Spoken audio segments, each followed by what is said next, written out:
Bienvenue à quelques minutes avec Dieu aujourd'hui. Je suis ravi encore de vous retrouver autour de la parole de Dieu. Aujourd'hui, notre thème aujourd'hui, c'est ne soyez pas surpris des persécutions. Gloire à Dieu. Vous êtes chrétien, vous êtes né de nouveau, vous avez la vie de Christ, vous vivez pour le Seigneur Jésus, alors vous ne devez pas être surpris des persécutions. Jésus a dit, ils vous haïront comme ils m'ont haï. Jésus a dit, vous n'êtes pas de ce monde, c'est pour ça, le monde aime ce qui est en lui.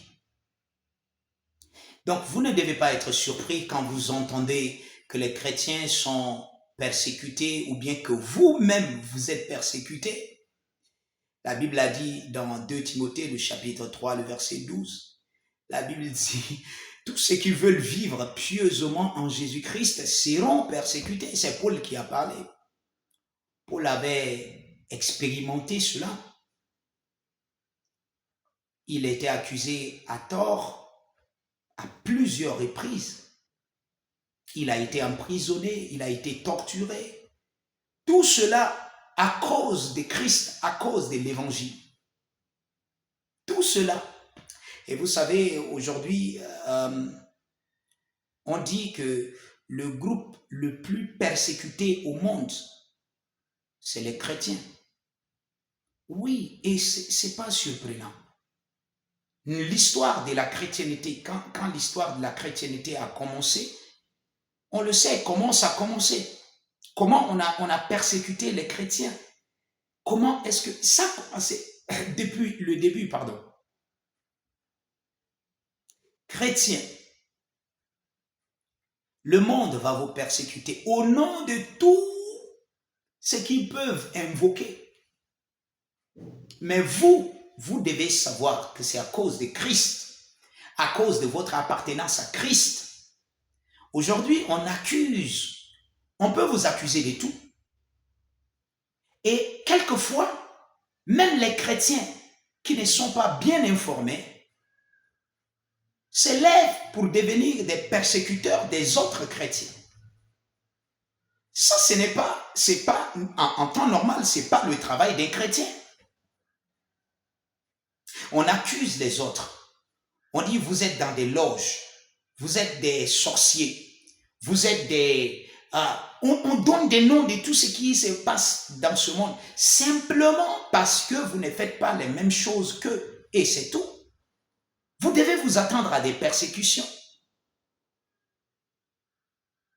Et si vous êtes chrétien et que vous êtes tellement tranquille, vous devez vous poser des questions. Parce que cette écriture dit, et Jésus lui-même a dit, si vous vivez pour moi, il dit, le monde ne va pas vous aimer. Il va vous haïr. Le monde ne va pas vous aimer. C'est clair. Et nous sommes dans le monde. Si vous œuvrez pour Dieu, vous faites le travail de Dieu et vous voulez plaire à Dieu, alors le diable ne va pas rester tranquille. Parce que c'est lui qui suscite tout ce monde. C'est pour ça que j'ai dit, si vous œuvrez réellement pour Dieu et que vous êtes tranquille, vous n'êtes même pas accusé, rien du tout.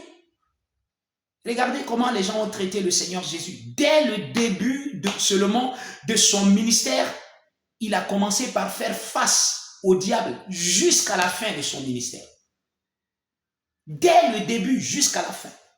Si vous vivez réellement en Christ, vous allez avoir les mêmes problèmes. Les gens vont vous accuser. Les gens vont ils vont vous créer des problèmes. Oui, c'est ça ce que la Bible a dit.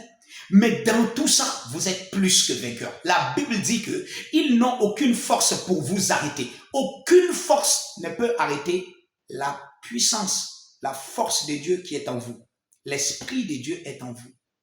On peut vous accuser, on peut tout vous faire, mais vous continuez, dans tout cela, vous continuez de progresser. Non seulement de progresser dans les difficultés, vous continuez par vous élever. Juste devant eux. La Bible dit en face de vos adversaires, il dresse une table.